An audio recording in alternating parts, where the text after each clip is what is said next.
So, whoever has the most stake. Now, we could certainly look at vote weighting, but what mathematically is that vote weighting going to represent? Because you could screw things up real quick if you don't do that right.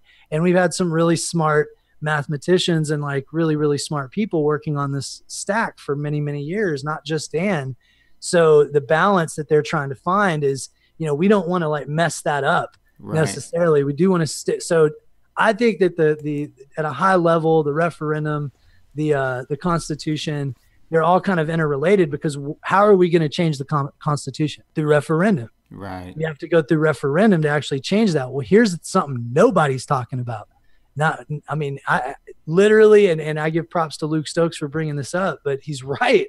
And that's, if you do not submit a proposal that is vetted and that already has the actual code changes or actual changes you're proposing, what are they going to approve if it passes? An idea? Well, okay. Oh, we need to change this. Okay, that's what people think they're voting on. That's a great idea. Yeah. But how are you going to do it? Where's the code to push it through? Has it been tested?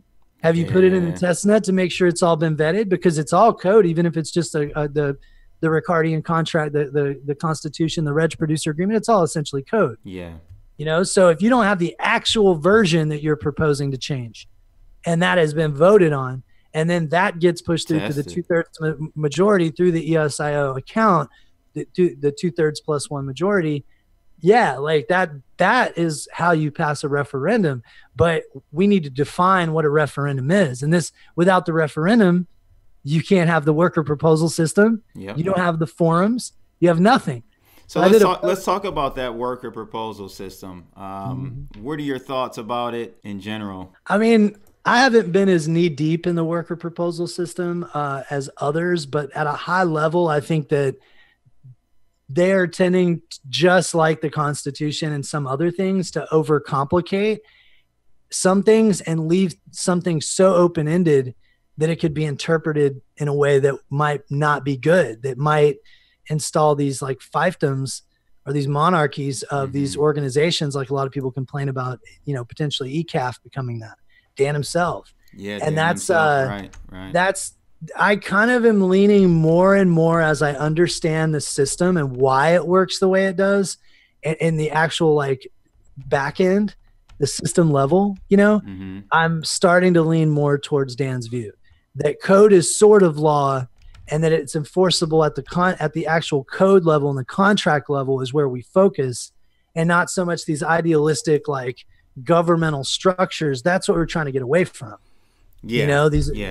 Like, and that arbitration and worker proposals should be a free market, not dictated or predicated on who has the most stake to vote in their vendors. You know what I'm saying? Or, to give an example of what the worker proposal system would become, because if you look back at the BitShares history, Yumbi, the exchange, actually was voting with their user stake to vote down or up particular worker proposals that were in their self-interest. So that's happened before in the ecosystem and in the BitShares, and it was largely dysfunctional, but it was kind of the alpha and proto versions of that. I think that the restrictions on the worker proposal system will keep a lot of that stuff from happening. Having really stringent checks and balances and making sure that there's, timelines and funds are released in a multi-sig approach. So maybe they don't get all their funds, but some of the funds they need. There's so many ideas that are coming out. I just hope that who's ever, the people who are working on that, just think about it, that they may be creating a situation where there's so many hurdles that smaller vendors who could add a lot of value and are very scrappy and often better at execution because they're hungry. And that they just look at it as, do you have the account managers to appease our project managers who are independently verifying your work? Those are the people that eat up all the budgets that don't really do shit. We know that. Right. We know that from business. Yeah, absolutely. They're just process people. They don't actually, you need those people. Well, you need like one account manager. Yeah. But you don't need 5 and then have one web guy. You have 4 web guys. There you go. Right. And one account manager, you have a person flank, but between the owner and the account manager, mostly you have the people who do the work, and that's often not what we see. We have like 5 account managers who are really just selling it and appeasing them and don't know anything that's going on or how to execute. And as soon as that web guy leaves, you're up shit creek with a toothpick. Yep. You know what I mean? And that's they don't fully understand that because they've always worked in large businesses. Most of these guys that are suggesting this stuff, the vast majority that I see, have either worked in really large startups or big enterprise businesses their whole career. Mm-hmm. And that is their perception.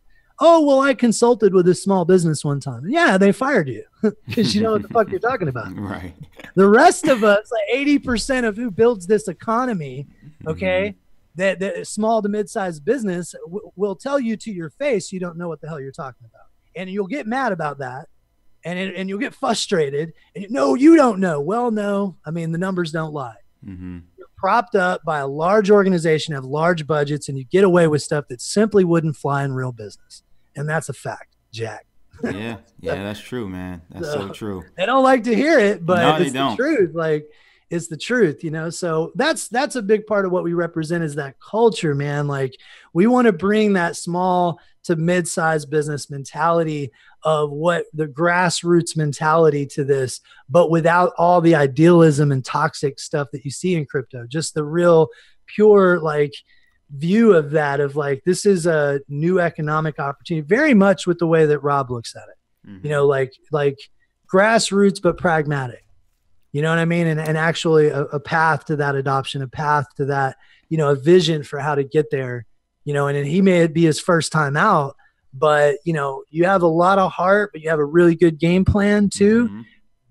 That hustle is a mix of what makes it work, man. So whether he gets it now, I mean, he shot up from number 80 to like, now he's up in number 56 or something, you know, mm-hmm. or 60, like, there you go. Yeah. Perfect example. You know, he dug in and said, okay, we're going to get up in this. Yeah. And, you know, and that's, I love EOS Detroit, man. Absolutely, man. Like, and, nothing but love for Detroit. I told him I'm here to support him. Anything he needs, to any updates he wants to push out to my audience and further, he can do that. Don't people understand that, like, Detroit was our manufacturing base, and when the narrative to international investors and deal flow that comes into our country is that the valley is full of crackheads now, mm-hmm. and people running these funds are just gutting these funds and are not managing the money correctly, right? And the startups are all full of shit, and the technology is not there. It's still in R&D phase. Like, AI and blockchain's got some years to go, another 3 to 5 years, so that's drying up.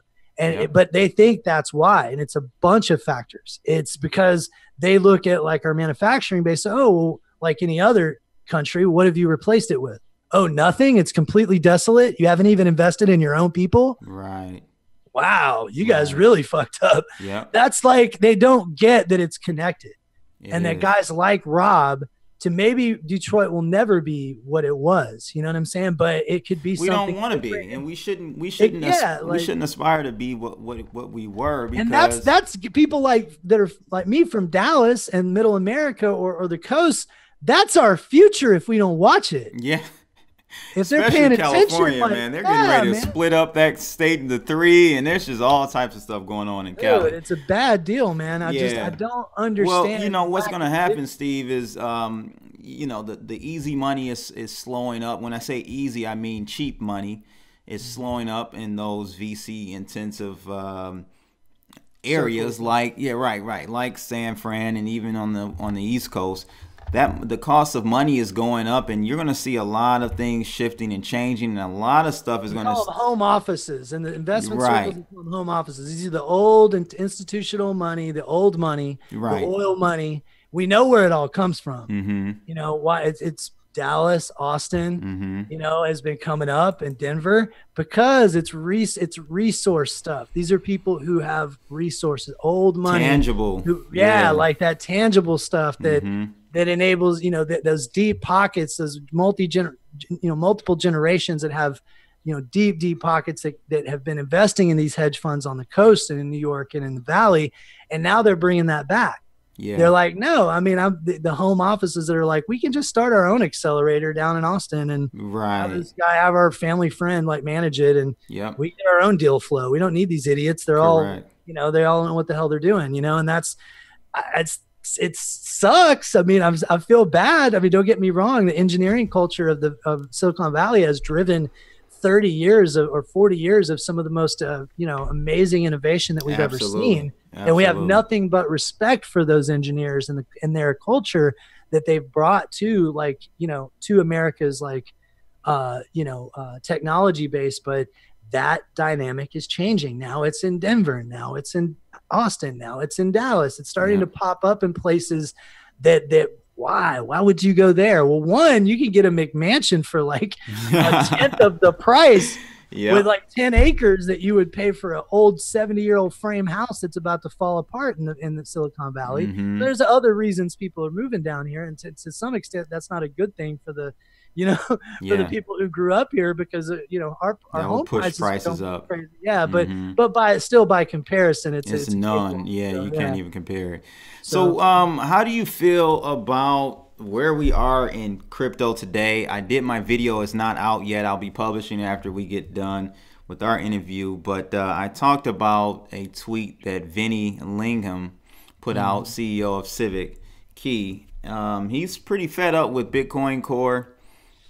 How they're really... I just think it's the whole problem with crypto right now is the culture is very toxic. It's male dominated and it's super toxic. And, people super speculative too, right? Yeah. Like heavy speculator culture, wind moon. Yeah.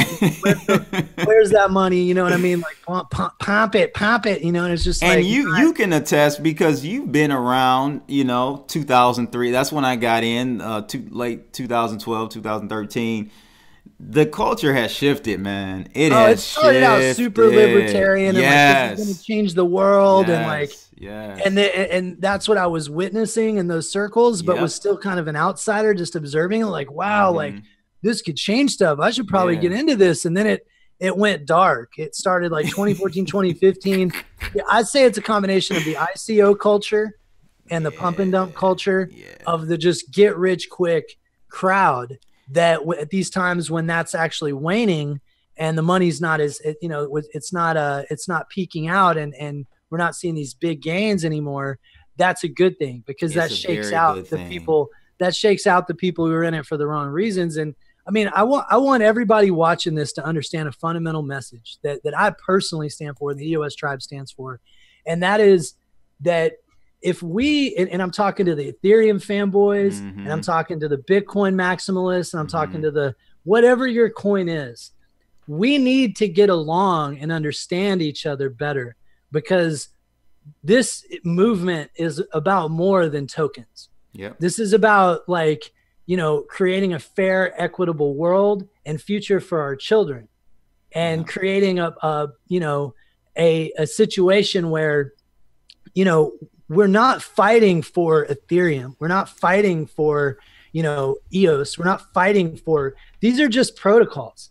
We're fighting for, freedom and a seat at the table with a system that has largely disenfranchised all of us. Black, white, Asian, absolutely, other.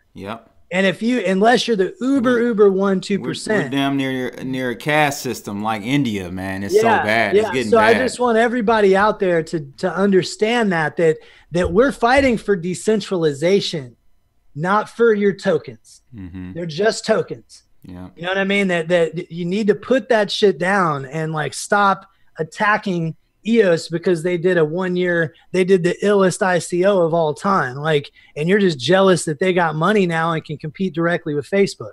You don't think that's what he was doing? He wanted those coffers so he could go after these dudes.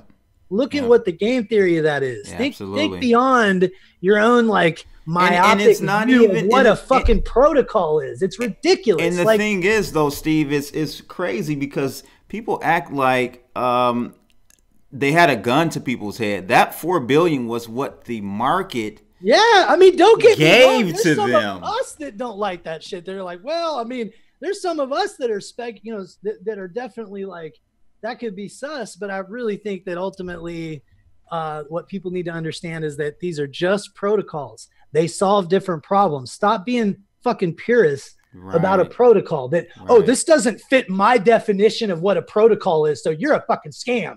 It's like, you're a fucking idiot. That's another part. That's another part of the worst part of crypto. You have completely made it a horrible place for women, a horrible place for real startups. You guys out there that are rude and mean and attack people based on what you perceive this should be. You don't fucking get it. Yeah, we are all in this together. And we have some people that are really influential in this space thinking like that, man. It's scary. It really is scary. They suck because they've got bags that they have to prop up. Yep. 20, 30 million, $100 million on the line. And it's in their interest to shill it until the cows come home. And they're already rich. They need to get the fuck out of the way. Yep. You know what I'm saying? Like, they're next, because that's not what it's about. Like, that's what I love about this movement is, like, after you've crossed that line, the next people move in.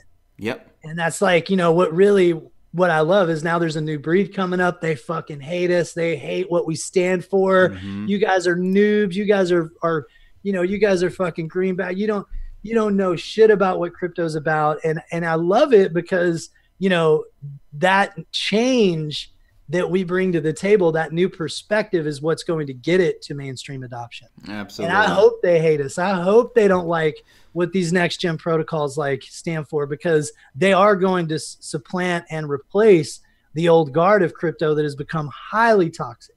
Yeah, and people have to, most people probably don't understand or know Dan Lemmer's background, man. He's for freedom. Free markets. Yeah, man, and it's just crazy. And a fierce capitalist, too. I mean, he wants to freaking make money. He doesn't hide it. Absolutely. There's nothing wrong with making money, but when I think there's this line when all you're doing is trying to make money, that we should have 60%. Okay, if I get the money, I'm going to do all this stuff that's going to empower my people and try to get some infrastructure going. And, I'll certainly make some money off that. That's a given. But if I just actually real leaders create leaders.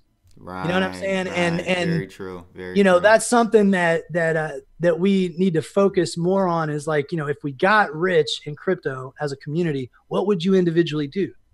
What would you change in your local community, in your local area? Look at Rob Constor from EOS Detroit as an example. That what would you actually do to facilitate real change with that? And I mean, he could move to the coast and live a lush life. You know what I'm saying? Like just working for a startup but he's still in Detroit. I mean, look at Eminem. He never moved out. Kid Rock still lives there. Like, I've seen Rob in some areas in Detroit. I'm like, man, I don't even know if I would be. He's like, oh, you should come hang out. And it's because don't get me wrong about Rob. Funny thing about Rob is super he may come off like a nerdy guy. That dude will knock the piss out of you. Yeah. Try to manhandle that pecker and watch what happens.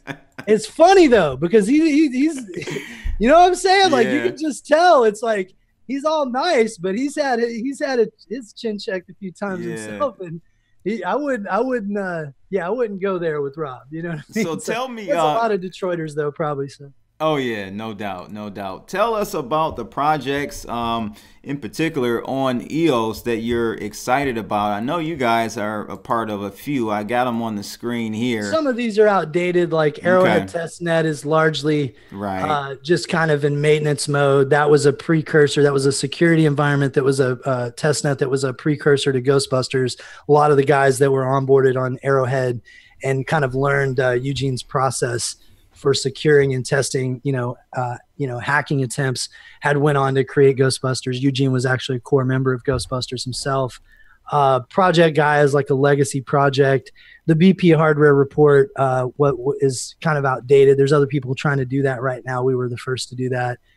EOS Tutorials is actually just about to kick up, and that's a collaboration with the EOS Tribe and EOS Detroit.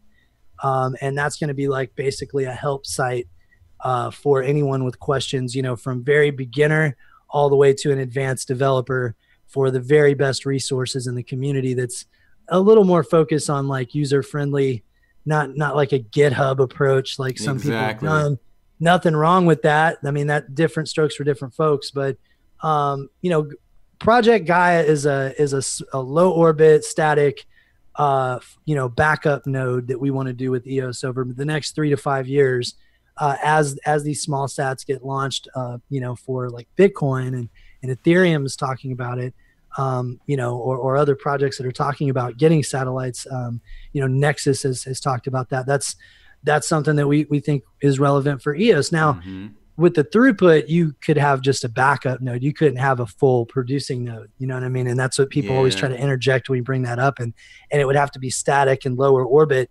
You know, but we understand that that's right. You know, that's what we were saying. It's a legacy project. I mean, it's going to take some Skrilla, but you know, that's billions. That's and billions, yeah. No, not really. I mean, you can actually, yeah. Can you rent? 40, something comparable. You can with the Soyuz or you know, some of the U.S. satellites and obviously you know, the commercial space industry that's popped up through, you know, obviously through Elon Musk has enabled, you know, Dragons have enabled you know, $40,000 to $80,000 range for the actual satellite itself, and then an additional like 120 up to like $500,000 range for that you're a part of the fuel or payload that actually adds up, you know, to 15, 20 other people that pitch in to get their satellites up. Yeah. So it is a possibility, you know what I mean? And we're just wanting to think big and, you know, what could we do that's like a really big legacy project that's interesting. Eugene wanted to be an astronaut when he was young, and that's kind of his nod to, he just wants to put something in space. Like, you know what I mean? Like, but the other, if you'll go back to the screen, there's some, I'll let you know which ones have. Shintai is a token leasing platform that I helped, you know, develop with the guys at EOS 42 as a community project. EOS Rise was one of the first events that me and Eugene actually met at. I actually did an event in San Francisco when I was at Token Fest, and basically did this little like, you know, meetup group organizers for anyone who was in town. So we got like 5 or 6 people from different cities to come in for it, you know, and that was just basically a way to bring people together. The EOS launch t-shirts we did I personally designed over 50 city designs for people with t-shirts all over the world. So they could have like, you know, mainnet launch t-shirts and promote it and be kind of a walking billboard. And I did that totally free, gave them out to the community. And those are just like some projects these are all projects that we were involved with, did, or were working on like the last 3 months. So our new site's going to come out in the next week or so, and that will kind of give people an overview of the things we're working on now, our current timeline, overview of budgets. We're going to have a transparency dashboard that we have up. Yeah, because you guys aren't going to you're going to do one every quarter, right? And instead of the 6. No, how's that going to do? Because I know the EOS wants one every quarter or something, but... What do you mean quarterly updates on what you're working on? Your audits. Your audits. Your audits. You guys are doing more than what the what we would like. Yeah, what we're gonna do is put up a transparency dashboard that tracks our public wallet and shows like where the funds went and how they were appropriated. Mm-hmm. It shows our infrastructure, like blocks missed, like everything, like, you know, every single data point. And you don't have to audit us. You can just go to a sub tab on our site and look at that stuff. Nice. So there's other people calling this like, you know, their transparency dashboard or whatever. I think it was actually EOS SoCal who first came out with an open source dashboard to display some of that stuff. We've got kind of a forked version of that we've added some other inputs and redid the front end for that basically just provides like, you want to know what we're doing, like just go to this tab and you can see literally where our money goes and what we're doing. I mean, we incurred a lot of cost. We say this openly, and this will be in our actual reports for our post. We'll still do like a quarterly post here at like, you know, in August, just to be kind of in the best practice with everyone. Even though we technically wouldn't have to if we provided a dashboard, but just to kind of write out an overview. But in me and Eugene's example, we didn't take on VC like a lot of these dudes did, you know, and we're 100% independent and still pulled off the infrastructure that you see. Nice. So yeah, and have been traveling. We're going to Seoul for the community event. I spoke at the Tulip conference, and we're going to go to Oslo and do a tour of Europe, and we're going out of pocket for all this stuff. So, you know, we're straight up probably going to take a big distribution for a few months, you know, for July and August, and then we'll put the rest back for September, October. Because there's the price expected to rise, so we'd probably fare better putting some back and selling at that time, so we'd have more money to invest in projects. So there's a strategy there, but certainly like, I think if we, people would respect that about us, that it's like, hey, you guys like literally self-funded, you've got families. If you take a distribution to kind of make sure you pay off your debts, and you guys don't have any credit cards that are, that are maxed out, you know what I mean? And some people did that. We have very little debt. I'm not talking about a lot. I mean, 30, 40K or something. Not some of these people I've heard have had literally $250,000 in debt, like funding payroll and 7-8 man operations and all these huge servers and paying these long 2-year contracts, sign up to, and I'm just like, whoa, that's like, I wouldn't have done that. We didn't do that. Like, we just are hitting the cards, when we need to, if we need to travel and we need to go do something, buy some hotel rooms for us to be able to go and speak and educate. I mean, Eugene did a workshop at Tulip at the IBM offices, and there was nobody there. It was completely dead. There was like 3 people. So it's like, it was like a ghost town. You know what I'm saying? It's so bad. But so where do you see in 6 months, Steve? Where's EOS Tribe? Where is the EOS community as a whole?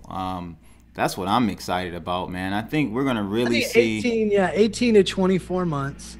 It's gonna be a very different story from the very people who have been lambasting us and being total jerkwads. I mean, they have. Let's be honest. Like, I have taken a beating, dude.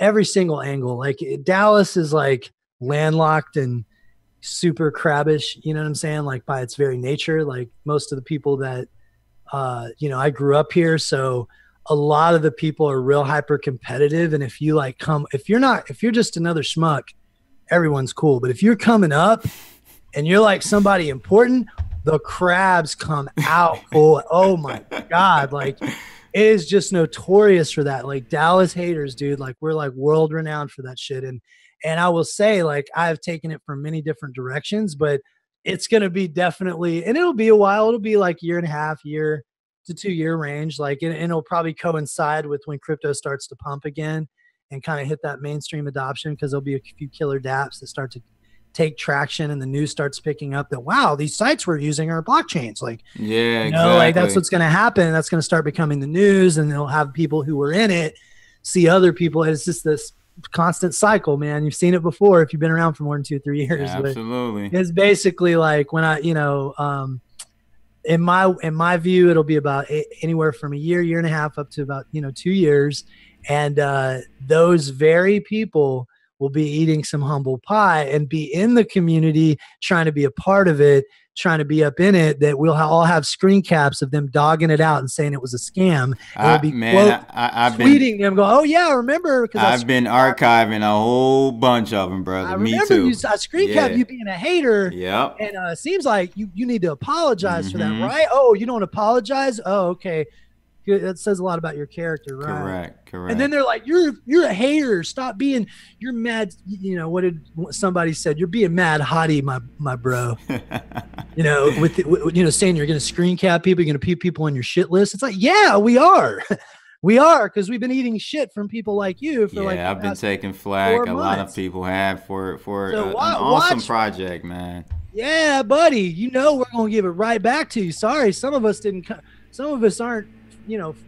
From that old money, and we are petty, and we will throw it right back at you. So you know what I'm saying? Like, yeah, man. You ever seen The Great Gatsby? Yeah, I read the book. So there you go. Yep. You know what I mean? Some of us, whatever, we'll punch you. So, yeah. At some point, we will. Sorry. Call us whatever, make fun of us, like put us down, but you'll still have a black eye. You know what I'm saying?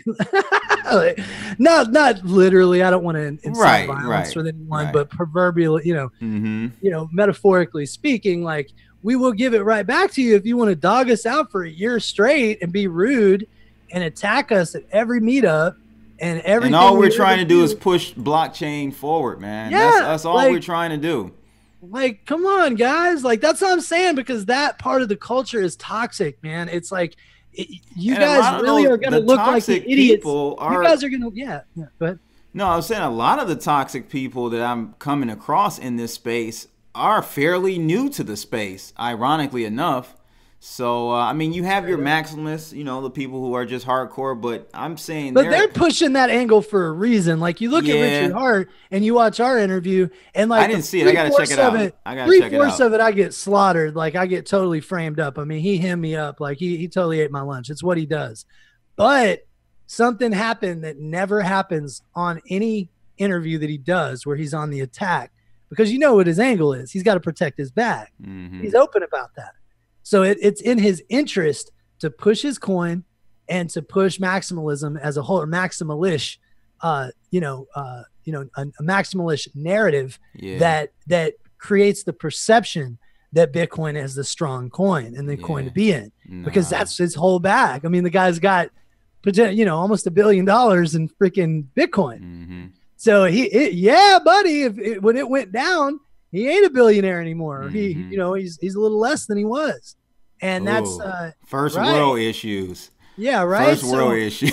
So he's gonna push that narrative, though. It's in his interest, just like Roger Ver. So you can't, to some extent, when you look at that interview, look at, first of all of his arguments were either appeal to authority or straw man. If you really look at what I said, and I didn't explain a few points with the detail because he hit me up at 3:30 a.m. in the morning, and I was not on my I wasn't like I have my notes and have a narrative. He just totally was like, okay, you want to get on? I'm like, fuck. I mean, he's got an audience. Sure, I'll jump on. And I was open about facing the criticisms, and I told him that like we as a community, the EOS community, you want to ask where EOS is going.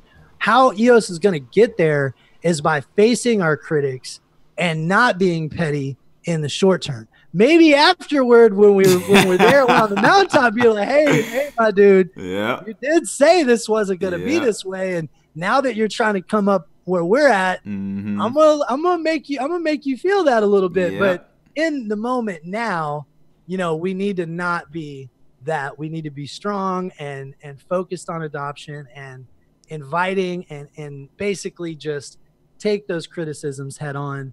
And even people who might have just been skeptics, not throw it in their face. I'm specifically talking about like those hometown haters and I'm talking those about people that make it real difficult for screenshots. you, that just want to hem you up in their circles and try to frame a narrative around you and just attach the skepticism of the project on you as a person and your reputation. And that shit hurts if you have business chops, and in many cases more reputation, presence, money, influence, and experience than their whole network. And they're going to try to frame you up because it's opportunism. That's what it really is. They see like, oh wait, I can kind of hem you up with this narrative, and then I can ride on that. I can come up by putting you down. And that's that small-minded scarcity mentality, man, of just those hometown, those towny, motherfuckers that just need to get out of the way, man, and just understand. Some of us have been doing this whole entrepreneur thing a long time. We've been following the web, and this is just a new protocol. And you dudes are fanboying out on a protocol.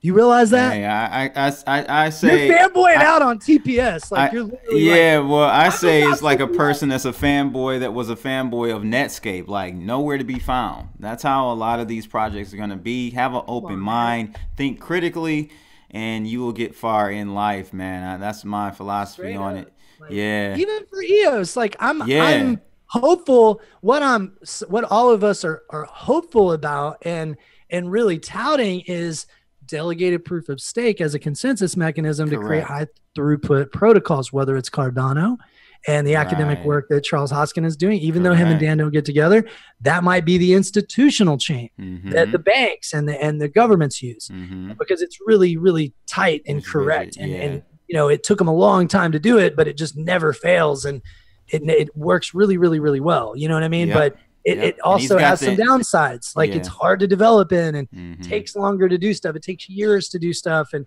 lots of hurdles to whereas like EOS is the social DApp. If you want to do a high throughput social application or something that's more on par with the traditional website, but you want the benefits of a tokenomic model to create incentives for like these network effects, that are created with these communities that create intrinsic value, well, then you probably want to use EOS or a variant of it.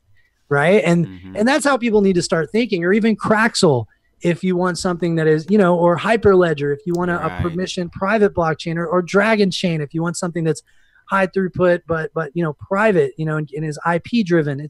There's different protocols to solve different problems. Right. There's not going to probably be one that solves everything, man. There's going to be you got to get away from that. Yeah, there's going to be basically a web of chains, that a web of value that creates that is the Web 3.0 that everyone has been talking about. We saw Web 1.0 is just people hooking up their computers and being able to talk to each other and share basic web pages. And we saw Web 2.0 was, web standards came in and new versions of PHP and web-based languages and JavaScript got more advanced that enabled, these content management systems and the social web that we saw that eventually grew into Facebook and these really dynamic, like monolithic sites that made a lot of people rich, but have pretty much destroyed our privacy and data.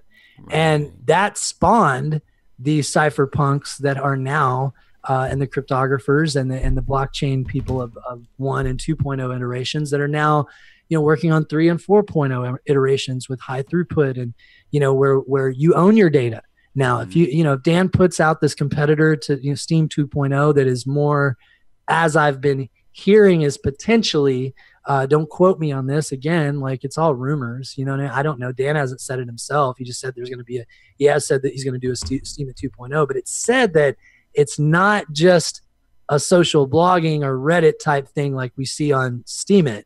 This is a more full-fledged social application. I heard some things about it as well. I'm not going to speak on it just yet until he announces it. But yeah, man, I heard some great things. If that's the case, then you have a situation where that competes directly with the incumbent and people find out in droves, well, this is what you can use, and you own your own account, and that account pays you inflation for the things that you do on the network, and that you can then stake that and make more rewards. And this is a way for you to actually reward yourself for these social activities that you do, and then that token itself can be settled out on chain and provide liquidity for you, and you can actually get paid, and you can get upward mobility from that. Right. Now, those of us who might make $1,000, $2,000 a month extra in Steemit for our inflation rewards or curation rewards, it's not really that big of a deal. I mean, even the big dogs, the highest paid whales,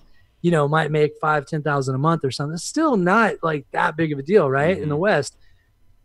To the guy in Uganda, man, that shit is life changing. He's balling, baby. Yeah, you know what I'm saying? And I know you'll watch the Richard Hart interview, and he's like, nobody gives a shit about the guy in Uganda. He was just, I'm not a fucking social justice warrior. Like, I'm not. Like, I don't get, I understand that, but he was just a hater, even trying to bring that up. Like, I'm human, man. I know that's what he said. That's what he said in the interview. He was like, nobody gives a fuck about the guy in Uganda. And I'm like, he's being real. He's being real because the reality is, like, a lot of people don't. You know what I mean? But what I was trying to say is why can't we? Why can't we look at the upside if the guy in Uganda is not trying to build? The guy in Uganda ain't using Bitcoin to do anything. It's slow. It costs too much. It's just going to be the barrier to entry. It defeats the purpose of what, to me, Satoshi Nakamoto envisioned. It's in our interest in the West. There's a positive feedback loop that's created when we create economic opportunity and expedite the freedoms that we have to the rest of the world, because it cuts our military spending. So we can do this for a selfish reason. We can still do it and say, hey, when the guy in Uganda is collecting inflation rewards and, is able to, have currency and now he's no longer underbanked, he's got a wallet and a way to prove his identity and stuff. Well, that guy actually doesn't bomb the embassy anymore. And our military spending in that region just went down 40%, 50%. And now we're actually doing the charities and stuff we're doing in those regions are actually getting to people, because the warlords that were stealing all of it now are just not interested. They're making tons of money in other places. But but Steve, I could argue that the opposite of that is that military spending is something that we don't want to cut down on, and there's that whole conspiratorial type of stance you can take too. A lot of money being made in funding wars.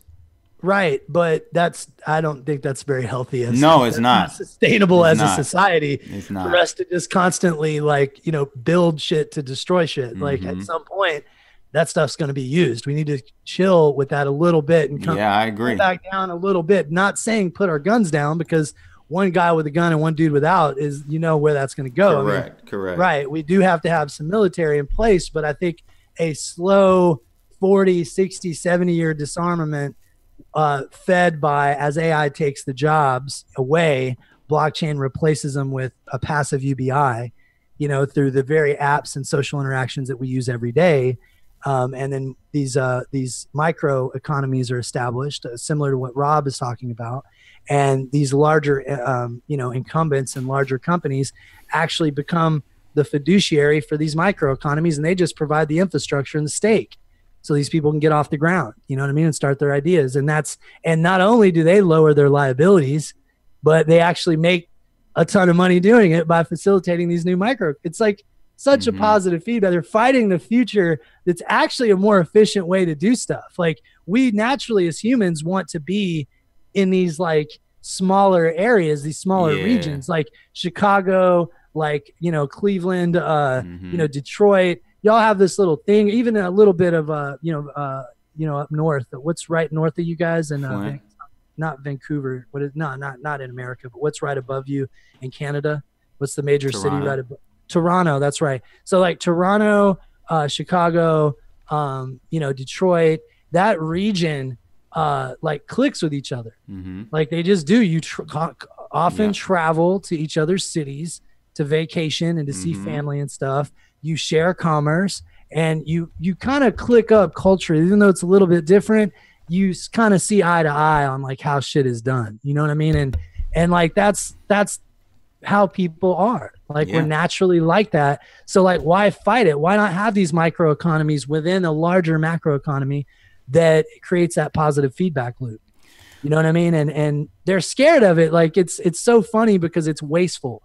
That's what I personally think, that having the need, less need to be in those places across the world, trying to police them, could be fueled by, many years out. I'm not saying it's going to happen quickly, but where is crypto going to go? Just to bring it back full circle to your original question, that's where I think it could potentially go many, many years out, 30, 40, 50 years out. You'd have a situation where these places where we're aggressively policing and they're trying to bomb us and kill us now, they don't want to kill us because they have the money and opportunity to stop doing that stuff. Rightfully so, because the people running shit, things are changing. Absolutely created that dynamic. The same with females in the workforce, who are largely completely disenfranchised, like, and have been. Like black males, white males, we get paid more than they do, and they do the same shit. Like that's not social justice warrior. That's just being human. Like, can't we just say like the problems? Can't we at least say, hey, these are problems, we need to work through this stuff and just be real about it? Like, I don't know how to fix it, but like we certainly aren't going to get anywhere. At least have it out. Right. Yeah, like that's all. That kind of stuff is where I see us going as a species, and those things are going to be driven by the removal of the scarcity mindset, and that's going to be brought on by decentralization and cryptocurrencies. And so there's a lot of social impact that this movement has that's deep, man. That like, if you've come up poor, it means a lot. You've tasted that. You've been with your homie after hours and been, pocket checked and almost been robbed, and you know what I mean, like had guns pointed on you, and just bad situations that, fuel you to want to see a better world, and a better life, for your kid. Because then you're worried, man, my kid's going to come up in this. I got to create a better situation, and like if some people don't have that drive or care, I think a lot of people, and that's one thing about the Gen X generation, whether you're on the young spectrum or the older end of the spectrum, on the millennial, particularly the younger end of the Gen Xers and the older end of the millennials are very passionate about change. We want to see some form of change happen, man, because we were promised hoverboards, and this shit ain't happening, like we were told like we were going to get hoverboards, and where's our hoverboards, man? Right. I'm very interested to hear about the new projects you guys are working on. Got a wallet coming out. We've got basically the Metatron desktop wallet.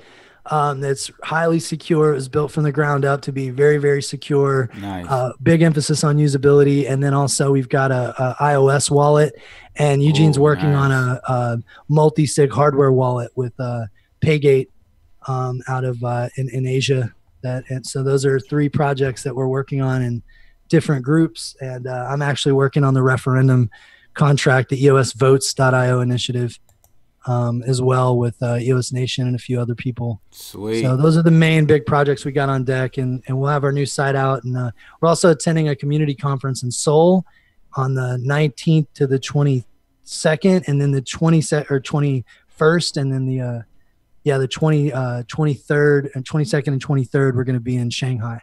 Sweet, man. Well, again, I appreciate you coming on, Steve. I'll have you come back in the future. Ladies and gentlemen, thank you for listening, and we're out. Holla. Take it easy, guys.